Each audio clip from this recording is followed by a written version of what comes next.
So, it's the final day of the training week. Today is the long run day. I have 10 miles run ahead. Looking forward to it. It's been a good week overall. What I wanted to briefly talk about is nutrition. I started to test gels during my run. This is because I don't want to find myself very last minute to struggle. We know there's different type, different brands, different gels, and the body may react in a different way. Plus, I think it's important to start to educate somehow your body to this new nutrient. What I'm going to take with me today are those 4 gels. And yes, I know it's an overkill.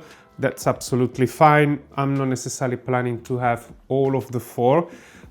Ideally, if I'm planning to run, it should be just around 2 hours, so 3 gels should be enough. But I've done some research, and there's not much harm if the body needs to have an extra gel. And on the same time, if your body get used to having more and more gel, that's even better because on the marathon day, you're gonna consume obviously more than 3 gels. In terms of brand, I tried at the moment, these ones are the very first one I bought. They're the cheapest one, not even a pound, I think it's 80p. You get what you pay for. But for me, to start, I think was more than enough. I never had any issue when I did longer run. That helped me. No issue with my gut, with my stomach. So I was pretty much overall happy. And for me, again, was a way to be introduced to the world of gels, the consistency, everything. It's, you know, it's not always something that we're used to eat and have. So I'm gonna take 2 of those, but I bought last week this brand. It's quite common, especially in UK, Science in Sport. It's not too expensive, in all honesty, and it was on offer, so I pay, I think was £1.20, so not that bad.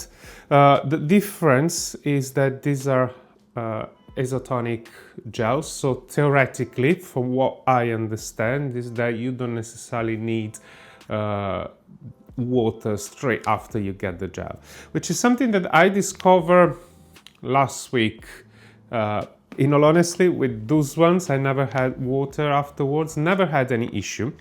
They're not necessarily designed, I mean, it says fuel for sport, and there's 23 grams of carbs and no sugar.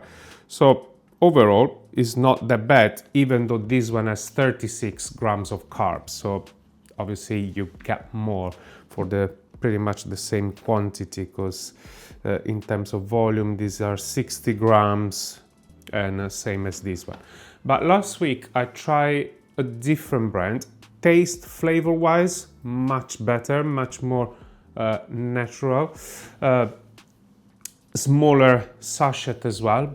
But I had 2 of those when afterwards I had some discomfort, and I did some research and I find out, and again, I didn't know, that when you have gels, you should have water just after, because otherwise you may have an accumulation of either sugars and carbs in your gut, and that can create discomfort. Also, not all the nutrients can be absorbed that easily.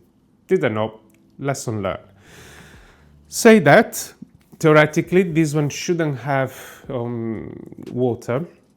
And before you say, yes, I usually don't carry water with me. And this is something that it's in my to-do list to change. The reason behind is because in winter time, I didn't need it, and I never ran the long run, like, as I say, like half an hour maximum. So, in all honesty, I don't necessarily need that. When I did a longer run, an hour and a half, 2 hours as well, because summertime wasn't here yet, I didn't sweat that much. I felt I didn't need it. But now I want to get used to bring some water with me. And since I bought the Salomon running belt, I know that there's a water flask. It's like a soft one that can fit in. You can fit up to 500 ml flask, but I planning to buy a smaller one and 250 because that's more than enough for now. When I will increment the length that we need, maybe for longer distance, I may upgrade to the 500 ml. But I think sometimes, especially for training, if you don't do like 4 hours training, it's more than enough. And in UK, the weather is never that warm. I mean, today that it's pretty much summer in terms of like a nice weather we have, well, now it's 11 degrees, so it's not gonna peak more than 20. So that's for the water. So this one I'm gonna try today. I also bought one with caffeine inside. That's 75 milligram of caffeine. Let's see how it's going to be. The way I plan to use it is to start with my regular one. This is what my gut is used to. There's not a lot of carbs, but as the first gel of the run, I'm still have breakfast and my body hasn't consumed everything yet. Then I will move to this one and keep the caffeine one for the very end. This way it may give me theoretically a boost if I need. And this will be the extra in case I feel I need an extra kick of nutrient. Now everything is ready. Before I leave, as always, stretching, warm up. This is something that I don't necessarily love, but we have to do it. And I'll see you next time. Final run of the week, done and dusted.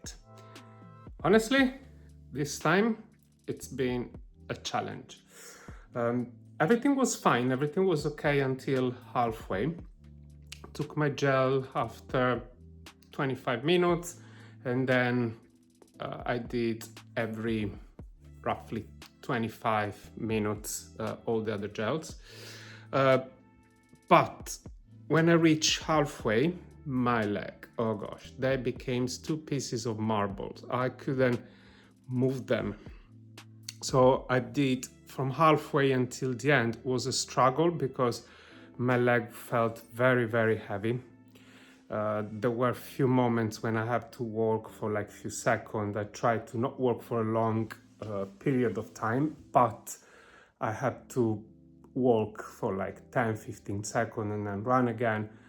In terms of fatigue, heartbeat, heart rate, it was fine. I wasn't, it wasn't that bad, but was the leg, the sensation of not be able to move your leg, the heaviness, that was something that I don't think I've actually ever experienced, at least not for that long. I think it was a moment a while ago that happened to me before I started using gels and everything, but that was almost towards the end of the run, so was expected. So it was a bit of a challenge, but I've done it. I haven't checked yet timing and pace. I don't think it's the best time and pace that I ever done, but it's all about mileage and it's all about getting to know your body. So what I've learned today, for example, is the 2 new gels that I got. Wow, they're absolutely perfect. So from now on, those are going to be my go-to, I think. I can feel and taste the difference. When I got them, I could feel straight away more hydrated. The one with caffeine, you can feel the kick. It's something that I haven't experienced with any other gel before, so great. The mistake I made is that I didn't have any water with me, and I underestimate the sun, how much I sweat. Like you can tell, but I'm super soaking wet. And that, I think, was the factor that led my leg to be so heavy, because I think when you don't have carbs or when you're not hydrated enough, legs are the first thing that you're gonna feel. So lesson learned, that's fine. I arrived at the end, I didn't give up. I think I still did a good time compared to my very first 10K. well, 10K, 10 mile, but I will let you know. And now stretching, hydration, stretching. Gonna have a nice shake with protein and shower, and I'll see you next week. Bye.